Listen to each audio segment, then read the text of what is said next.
SIR এর শুনানিতে ডাক পড়েছে পরিবারের সদস্যদের। সেই আতঙ্কে এক বৃদ্ধের মৃত্যু হয়েছে দাবি করলেন পরিবারের সদস্যরা। ঘটনাটিকে কেন্দ্র করে চাঞ্চল্য এলাকায়। মঙ্গলবার 20 জানুয়ারি রাতে ঘটনাটি ঘটেছে উত্তর 24 পরগনার হাড়োয়া ব্লকের হাড়োয়া গ্রাম পঞ্চায়েতের পূর্ব মাদারতলা গ্রামে। মৃতের নাম শহর আলী মণ্ডল, বয়স 87। স্থানীয় সূত্রে জানা গিয়েছে 4 দিন আগে এসআইআর এর নোটিশ পাঠানো হয় শহর আলী মণ্ডলের পরিবারের সদস্যদের। তারপর থেকেই বৃদ্ধ শহর আলী মণ্ডল দুশ্চিন্তা শুরু করেন। খাওয়া দাওয়া ছেড়ে দিয়ে প্রতিবেশীদের কাছে গিয়ে বিষয়টি জানান। হঠাৎই মঙ্গলবার রাতে বাড়িতেই বুকে ব্যথা অনুভব করেন ওই বৃদ্ধ।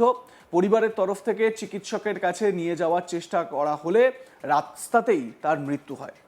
পরিবারের পক্ষ থেকে জানানো হয় 2002 সালে ভোটার লিস্টে নাম থাকা সত্ত্বেও এসআইআর এর শুনানিতে ডাকা হয়েছিল বৃদ্ধার পরিবারের সদস্যদের।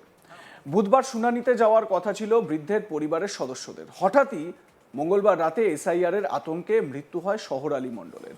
পরিজনের প্রবীণ সদস্যের মৃত্যুতে কান্নায় ভেঙে পড়েছেন পরিবারের লোকজন। মৃতের আত্মীয় টুম্পা বিবি কি জানাচ্ছেন শোনাবো আপনাদের। টেনশনে মারা গিয়েছে। কিসের টেনশন ছিল? টেনশন বলতে এই সব এসআইআর এর জন্য কি সব ওই নানান চিন্তায় আর কি এরকম টেনশন করেছে। তা আমরা ডাক্তারবাড়ি নিয়ে গেছিলাম, ডাক্তারবাড়ি নিয়ে যাবো বলে বার করেছি, গাড়িতে যেতে যেতে রাস্তায় মারা গেছে। এসআইআর নিয়ে কিসের পাঁচজনের সব ছেলে মেয়ে সবার ওই নোটিশ এসেছিল ফেরত, তার জন্য ওই সব টেনশন করেছে, করে মারা গিয়েছে। কি কারণে নোটিশ এসেছিল, মানে সমস্যাটা কি ছিল তাদের? ওই সব আর কি ওই বাবা মায়ের সব নাম কেটে বাদ যাবে, এইসব নানান কথা বলছে। 2002 সালে উনি ভোট দিয়েছেন তো, ভোটার লিস্টে নাম আছে তো? হ্যাঁ, আমার শ্বশুরের 2002 সালের ভোটার লিস্টে নাম আছে। তার ছেলেদের কি লিস্টে নাম ছিল? ছেলেদের নেই, বাবার আছে। আর ওই বেরগেনে মানে ওই কি বলবো, ওই ছেলেদের আর কি সব ফেরত এসে বলছে বাবার নামে সব কে কয় ভাই বোনে আছে এইসব সব লিখতে হবে, করতে হবে। তো সব জায়গায় যাচ্ছে, বলছে এ কাগজ লাগবে না, ওটা লাগবে, এরকম সব বলছে। ওই জন্য আর কি ওর নিয়ে আতঙ্ক হয়ে নিয়ে যেতে মারা গিয়েছে। আশরাফ আলী মণ্ডল নামে মৃতের আরেক আত্মীয়, তিনি কি বলছেন শুনুন। এই এসআই নিয়ে চিন্তা ভাবনা করে তারিখ জয়ন্তী এসআইআর নিয়ে কি চিন্তা ভাবনা? এই কাগজপত্র সব ফেরত এসে আবার জমা দিয়েও ফেরত এসে কাগজপত্র সব। কি সমস্যা ছিল? ওই কাগজপত্রের একটু ভুল ছিল। কীরকম ভুল? একটু নামের ভুল ছিল, তারই যেতে কাগজ সব ফেরত এসে ও লোকেরা চিন্তা ভাবনা করে অসুস্থ হয়ে পড়েছে। অসুস্থ হয়ে পড়েছে। তারপরে কি হাসপাতালে নিয়ে যাচ্ছিল? হাসপাতালে নিয়ে গেছিলাম, জাতি মারা গিয়েছে। বিষয়টি নিয়ে স্থানীয় তৃণমূল নেতা তথা পঞ্চায়েত সদস্য স্বপন মণ্ডল জানান, একের পর এক মানুষের মৃত্যু ঘটছে এসআইআর আতঙ্কে। অবিলম্বে এসআইআর বন্ধ হওয়া উচিত, না হলে আমরা আরো বহু মানুষের মৃত্যু দেখতে পাবো চোখের সামনে। এসআইআর নিয়ে বিজেপি সরকার ইলেকশন কমিশনকে দিয়ে রাজনীতি শুরু করেছে। এই নোংরা কুৎসিত রাজনীতি অবিলম্বে বন্ধ হওয়া উচিত। তৃণমূল নেতা স্বপন মণ্ডলের কি অভিযোগ শুনুন। পরিবার যে অভিযোগ করেছে, প্রথম কথা হলো একদম সঠিক। উনি তো এসআইআর এর আতঙ্কে আজকে মৃত্যুর কোলে ঢলে পড়লেন।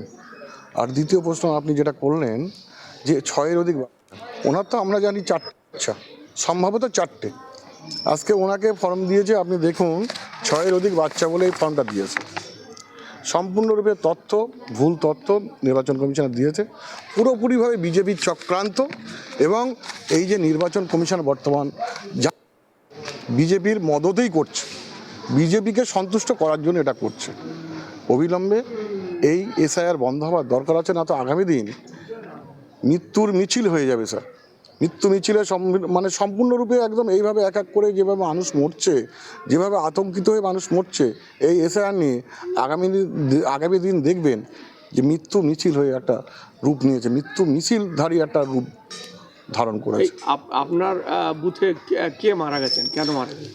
আমার বুথে শহর আলী মণ্ডল মারা গেছেন এই কারণে ওনাকে নোটিশ করেছিল। আজকে তার নোটিশের ডেট, হিয়ারিংয়ের ডেট। গত 4 দিন আগে উনি নোটিশটা হাতে পান। সেই 4 দিন আগের থেকে নোটিশ যখন পেয়েছে, উনি বারবার একটা কথা ছেলেদের বা মেয়েদের বা বৌমাদের জিজ্ঞাসা করে বলেছেন যে আমার কি করে আমি এদের এই হিয়ারিং থেকে বাঁচাবো, কারণ আমার সরকার যেভাবে কাগজ চাইছে, কেন্দ্র সরকার বা নির্বাচন কমিশনার, বিশেষ করে নির্বাচন কমিশনার যে ডকুমেন্টস চাইছে, উনি তো মূর্খ লোক, বিগত দিনে এই সমস্ত ডকুমেন্টস হয়তো জোগাড় করতে পারেনি, যার জন্যে উনি শুনেছি এই 4-5 দিন যে নোটিশ যেদিন থেকে দিয়েছে তিনি খাওয়া দাওয়া করতেন না, খাওয়া দাওয়ার চাহিদা ছিল না। ওর ছেলে বউরা জিজ্ঞাসা করেছে অনেকবার, শুধু একই কথা বলতেন, আমি যে কী করে বাঁচাবো এই হিয়ারিং থেকে, এই নোটিশ থেকে। এই যে মানুষের হিয়ারিং করে হেনস্থা করা, মানুষের যে আতঙ্ক একটা ছড়ানো, আমি তো চাই, মনে করি অবিলম্বে এই এসআইআর বন্ধ হোক, মানুষ সুস্থভাবে জীবনযাপন করুক, না তো আগামী দিন দেখবেন প্রচুর মানুষ এইভাবে মারা যাবে, আস্তে আস্তে আস্তে আস্তে মৃত্যু মিছিলে সামিল হয়ে যাবে। এ বিষয়ে স্থানীয় তৃণমূল নেতা ফিরোজ মণ্ডল কি জানিয়েছেন শোনাবো আপনাদের। দেখুন, আমার মাদারতলা 3টে বুথ আছে, 201, 202, 203। আমার 203 নম্বরের ভোটার, উনি কাল 5টা নাগাদ আমার বাড়িতে গেছিলো। এই লোকটা খুব আমাকে শ্রদ্ধা করে এবং ভালোবাসে আমাকে, খুব পুরনো লোক, বয়সও ভালো। এখানকার মানে আদি বসতি মানে উনি, এই শহরালি মণ্ডল।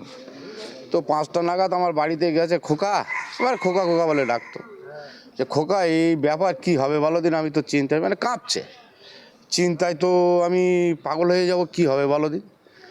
যাও, চিন্তা করতে হবে না, দেখি কি করা যায়, আমরা যাব হিয়ারিংয়ে, সবাই আমরা যাব ওখানে, আমাদের গ্রামে তো প্রচুর হিয়ারিং হচ্ছে, তো আপনি চলে যান, চিন্তা করবেন না, আমরা দেখছি যতটুকু কাগজ সংগ্রহ করার, মানে আগে ডকুমেন্টস ছিলই না, কিন্তু সেই ডকুমেন্টস তো এই তো বাড়িঘরের অবস্থা দেখতে পাচ্ছেন, কিন্তু সেই ডকুমেন্টস হারিয়ে যাক, যা হোক একটা ঘটনা ঘটে গেছে, কিছু ডকুমেন্টস আছে 2002 সালের লিস্টে নামও আছে। এই বলে আমি ছেড়ে দিলাম, বাড়ি এলো, তারপরে খবর পেলাম যে এরকম অসুস্থ হয়ে পড়েছে, হাসপাতালে ভর্তি করতে নাকি, তো রাস্তায় নিয়ে যেতে যেতে নাকি মারা গেছে, বাড়িতে নিয়ে এসেছিল। শুনলাম যে 5 জনের, ওনার পরিবারের 5 জন, মানে ওনার ছেলে থেকে নিয়ে বৌমা থেকে নিয়ে এই নোটিশগুলো দিয়েছে। আমরা আশ্চর্য হয়ে যাচ্ছি যে ইলেকশন কমিশনার যে একটা অরাজকতা সৃষ্টি করছে পশ্চিমবাংলার মধ্যে, মানুষ মেনে নেবে না এটা। দেখুন, এই আতঙ্কটা মানুষের মধ্যে কিন্তু রয়েছে।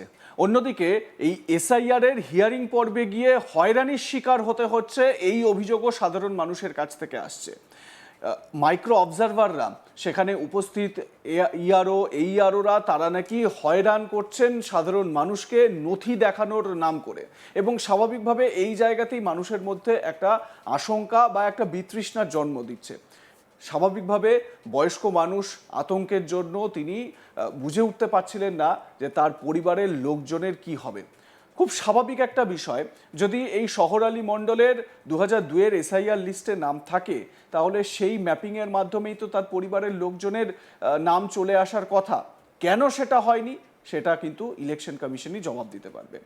আপনাদের মতামত জানাতে ভুলবেন না। দেখতে থাকুন আজ তাক বাংলা, সাবস্ক্রাইব করুন আমাদের ইউটিউব চ্যানেলটি, বেল আইকন প্রেস করুন নোটিফিকেশন পেতে।